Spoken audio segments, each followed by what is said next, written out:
My sister wanted to expose my secrets. Instead, she exposed her own. You know what's funny about being the family scapegoat? It's not that they hate you. That would almost be easier to understand. No, they need you. They need someone to absorb all the disappointment, all the imperfection, all the things they can't admit about themselves. And for 28 years, I was that person. My name is Marlo. And this is the story of how I walked away from a family that never saw me, built an empire they never believed I could, and watched their perfect world shatter the moment the truth finally caught up with them. But before I tell you about that night, the night everything exploded at my grandmother's 75th birthday party, I need you to understand what it's like to grow up invisible in a house full of mirrors. My family wasn't poor. Let me be clear about that from the start. We had money. Old money, new money, invested money. My father ran a successful commercial real estate firm. My mother sat on charity boards and hosted fundraisers where people wore gowns that cost more than most people's cars. We lived in a house with too many rooms and not enough warmth. And then there was my sister, Victoria. Victoria was 2 years older than me, and from the moment I have conscious memory, she was the sun around which our entire family orbited. Beautiful, charming, effortlessly graceful. She got the lead in every school play. She was valedictorian. She dated the quarterback, then the class president, then the son of a state senator. She did everything right, and she did it with a smile that could make strangers want to write her into their wills. I was the other one. I was quieter. Darker-haired where she was golden. I liked computers and puzzles and spending Friday nights learning code instead of going to parties. I asked too many questions. I challenged things. I made people uncomfortable by noticing what they didn't want noticed. And for that, I paid. Why Can't You Be More Like Your Sister became the soundtrack of my childhood. It didn't matter that I got straight A's because Victoria's were effortless. It didn't matter that I taught myself 3 programming languages by 15 because that wasn't real-world skills like Victoria's volunteer work. When Victoria threw a tantrum, it was because she was passionate. When I stood up for myself, I was difficult. Every family dinner was a performance review where I was always failing. Every holiday was a reminder that I didn't fit the aesthetic they'd curated. My mother would introduce Victoria as my daughter, the nonprofit director, with pride in her voice. Then she'd gesture vaguely in my direction and say, "And this is Marlo," like I was a houseplant she kept forgetting to water. The worst part? I kept trying. God, I kept trying. I'd show up. I'd smile. I'd bring gifts. I'd achieve things, scholarships, awards, recognition in my field, and I'd wait for them to see me. Really see me. But the goalposts kept moving. Nothing was ever enough because I was never supposed to win. I was supposed to be the cautionary tale that made Victoria look better. Scapegoats aren't created by hate. They're created by need. My family needed me to be broken so they could feel whole. It took me until I was 23 to understand that. And another 2 years to finally walk away. The day I left, I remember it was raining. It was Victoria's engagement party. She was marrying Harrison Whitfield III, because of course his name had a numeral, and my parents had rented out the ballroom at the Rosewood Estate.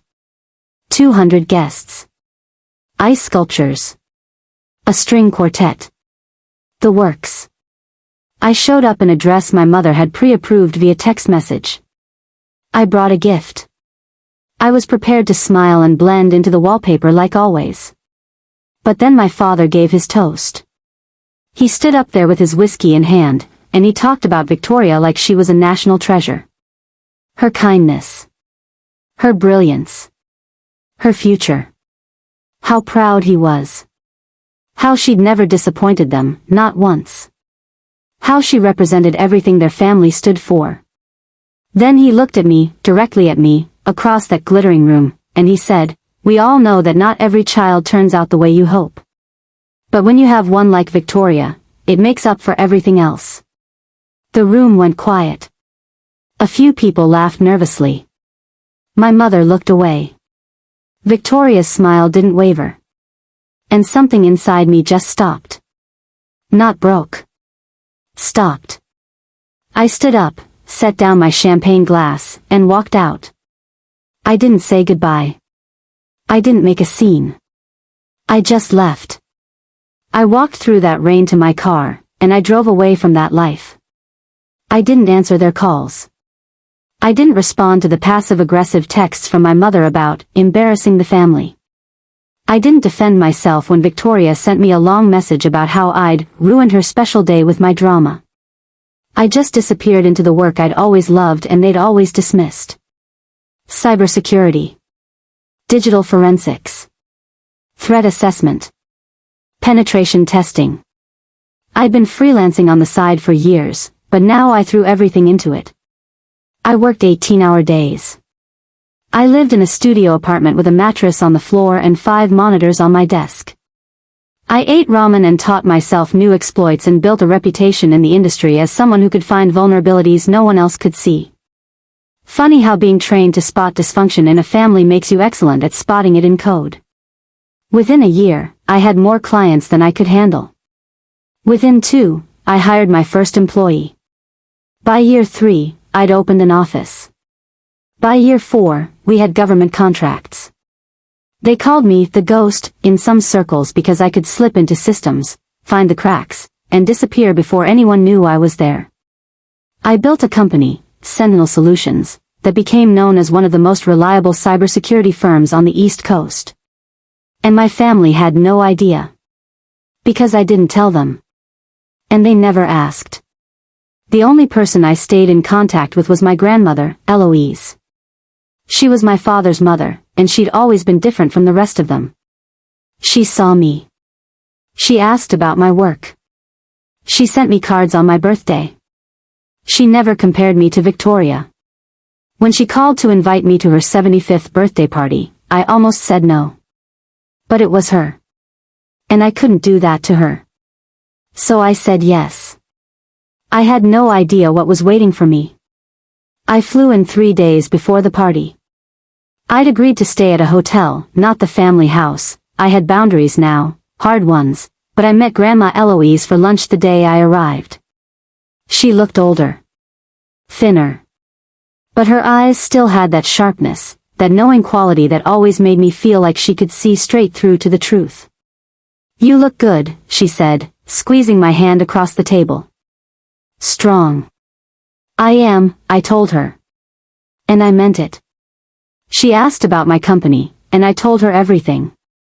I watched her face light up with pride, real pride, the kind I'd spent my whole childhood starving for, and something in my chest loosened just slightly. "Your parents don't know about any of this, do they?" she asked. I shook my head. "They never asked." She sighed. "They're fools. All of them.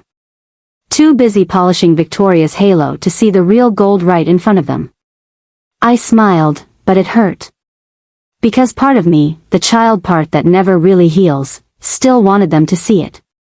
Still wanted them to be proud. That's the thing about being a scapegoat. Even when you know better, even when you've built a whole life away from them, there's still this tiny voice that whispers, maybe this time. Maybe now they'll finally understand. I should have known better. 2 days before the party, my phone rang.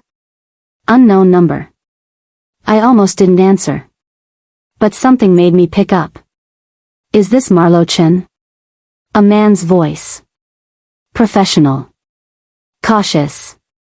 "Who's asking?" "My name is Richard Davison. I'm a private investigator with Hemisphere Security. I need to speak with you about something sensitive. In person, if possible." My stomach dropped. Private investigator? What the hell? We met an hour later at a coffee shop downtown. Richard Davison was in his 50s, gray hair, tired eyes, the look of a man who'd seen too much. He sat down across from me and slid a folder across the table. "I'm going to be direct," he said. "I was hired 6 weeks ago by your sister, Victoria Whitfield, to investigate you." The world tilted. "She wanted dirt," he continued.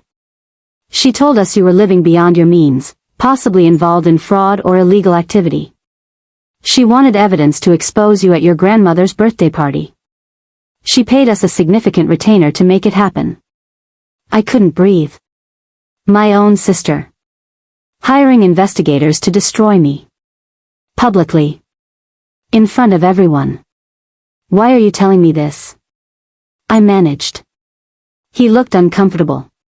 Because we didn't find anything on you. You're clean. More than clean, you're legitimate, successful, and respected. But in the course of investigating your financials, we started noticing inconsistencies. Not in your accounts. In hers. He opened the folder. Bank statements. Wire transfers. Forged signatures. Tax documents. Financial records from the nonprofit Victoria ran, Hope Horizon, a charity for underprivileged youth that she used as her personal brand. She's been embezzling for at least 3 years, Richard said quietly. Hundreds of thousands of dollars. From the nonprofit, from donors, from your family trust. She's been using shell companies, fake vendors, forged approval documents. It's sophisticated, but once you know what to look for. I stared at the pages. My perfect sister. The golden child. The one who could do no wrong. She was a criminal. I have a legal obligation to report this, Richard said. But I wanted to give you a heads up first. Out of respect. Because you didn't deserve what she tried to do to you. I looked up at him. Does she know you found this? No. She thinks we're still building a case against you. A cold clarity settled over me. What happens now? I've already contacted the authorities. They'll be making an arrest, likely at a time and place where she can't run or destroy evidence. Given the high-profile nature. He paused. They're planning to take her into custody at your grandmother's party. Quietly, if possible. I nodded slowly. The irony was almost too much. Victoria had tried to orchestrate my public humiliation, and instead, she'd engineered her own. Thank you, I said. For telling me. He stood to leave, then hesitated. For what it's worth. I'm sorry. For what your family put you through. It's in the records, the way they talk about you versus her. I have 3 kids. I can't imagine. He didn't finish. He didn't have to. The night of my grandmother's 75th birthday, the Ashford estate was lit up like something out of a fairy tale. Chandeliers, candles, flowers everywhere. 120 guests in evening wear, sipping champagne and laughing that polite, performative laugh that wealthy people do at these things. I wore a black dress. Simple. Elegant. Armored. My parents saw me and did a double take. I'd changed in 5 years, gotten sharper, more confident, but they recovered quickly with tight smiles and air kisses. Marlowe. How unexpected that you came, my mother said, her eyes scanning me like I was a threat assessment. Grandma invited me, I said simply. Victoria was holding court across the room, glowing in a gold dress, Harrison at her side. She saw me and her smile faltered for just a second before she recovered. She didn't come over. Neither did I. I found Grandma Eloise near the head table. She pulled me into a hug that smelled like lavender and old books. I'm so glad you're here, she whispered. Me too, I said. And I meant it. The evening rolled on. Speeches. Toasts. My father praised his mother with the same calculated charm he used in business deals. My mother told a story about Eloise's grace and strength. Victoria gave a tearful speech about family legacy and the importance of staying connected to your roots, and I had to look away because the hypocrisy was suffocating. Then, just as dessert was being served, I saw them. 2 plainclothes detectives walking through the main entrance, flanked by 2 uniformed officers. They moved with purpose, scanning the room. The private investigator, Richard Davison, was with them. He caught my eye from across the room and gave the smallest nod. It was happening. I watched as they approached the head table. Watched as one of the detectives leaned down and spoke quietly to Victoria. Watched her face go from confusion to alarm to panic in the span of 3 seconds. "There must be some mistake," she said, loud enough for people nearby to hear. Her voice had that edge to it, that entitled disbelief. "Victoria Whitfield, you're under arrest for embezzlement, wire fraud, and theft," the detective said, and the room went silent. Every single person turned to look. Victoria stood up, her face pale. "This is absurd. I don't know what you're talking about. This is my grandmother's birthday party, you can't just..." "We have warrants for your arrest and to seize financial records," the detective continued calmly. "You have the right to remain silent." Harrison stepped back, actually physically stepped away from her. My mother made a strangled sound. My father's face went purple. And Victoria looked at me. Across that beautiful, glittering room, she looked directly at me. And in her eyes, I saw it, the realization. The understanding that somehow, this was connected to me. That her plan had backfired. "You," she hissed. "You did this. You vindictive." "Ma'am, we need you to come with us," the officer said, taking her arm. "She's behind this," Victoria shouted, pointing at me as they led her away. "She's always been jealous. She's always tried to ruin everything I..." But her voice faded as they escorted her out through the side exit, away from the guests who were now whispering frantically, phones coming out, the spectacle too good not to capture. I stood there, frozen, my heart pounding so hard I could hear it in my ears. My father turned to me, his face twisted with rage. "What did you do?" I met his eyes. For the first time in my life, I didn't flinch. "I didn't do anything," I said quietly. "She did this to herself. She hired investigators to dig up dirt on me, to humiliate me publicly. They found her crimes instead." My mother's hand flew to her mouth. "You're lying." "I'm not. And you'll see the evidence soon enough." The detective who'd stayed behind approached us. "Mr. and Mrs. Chen, we'll need to speak with you about access to family financial accounts and the trust fund. There's evidence your daughter has been stealing from family assets as well." My father looked like he might collapse. My mother actually did sit down, hard, in the nearest chair. Grandma Eloise appeared at my side, her small hand finding mine. She squeezed it once, firmly. "I think," she said, her voice carrying across the stunned silence, "we should all take a breath. This party is over." The fallout was spectacular. The arrest made the news. Local first, then regional. "Prominent nonprofit director arrested for embezzlement," read the headlines. The details came out slowly, then all at once. $300,000 stolen from Hope Horizon. Another $150,000 from the family trust. Forged documents. Fake vendors. Money laundered through shell companies Victoria had set up using my father's business connections. Harrison filed for divorce within a week. My parents hired the best lawyers money could buy, but there was too much evidence.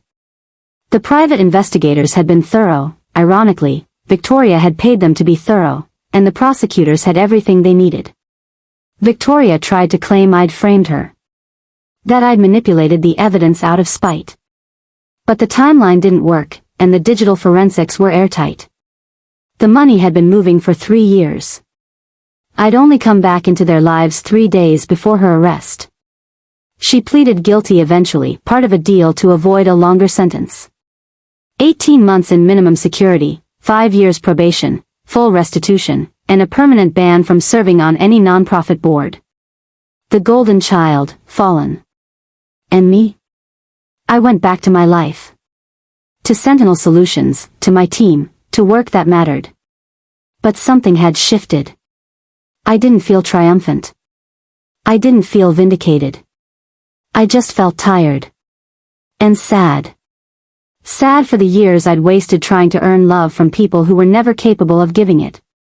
Sad for my sister, who'd been so desperate to maintain her perfect image that she destroyed herself from the inside. Sad for my parents, who'd built their entire identity around a lie and now had to live in its ruins. My grandmother called me a week after the party. "How are you, sweetheart?" she asked. "I don't know," I admitted. "I thought I'd feel different. I thought I'd feel free, or happy, or something. But I just feel hollow." "That's because you have a good heart," she said gently. "You didn't want this. You just wanted to be seen." I cried then, for the first time since it happened. Big, ugly, painful sobs that came from somewhere deep in my chest where I'd buried decades of hurt. "You were always seen, Marlo," Grandma Eloise continued. "By me. And eventually, you learned to see yourself. That's what matters." She was right. In the weeks and months that followed, I started to understand what she meant. The validation I'd been seeking wasn't going to come from my parents' belated recognition or Victoria's downfall. It had to come from me. From understanding that I'd survived something that was designed to break me, and I'd come out the other side whole. 6 months after Victoria's arrest, I received a letter from the court-appointed trustee managing the dissolution of Hope Horizon. The nonprofit was being shut down due to the fraud, but there were still assets, still a mission, still young people who needed support. They wanted to know if I'd be interested in taking it over. Restructuring it. Making it real. I thought about saying no. About letting that whole chapter of my family's dysfunction die quietly.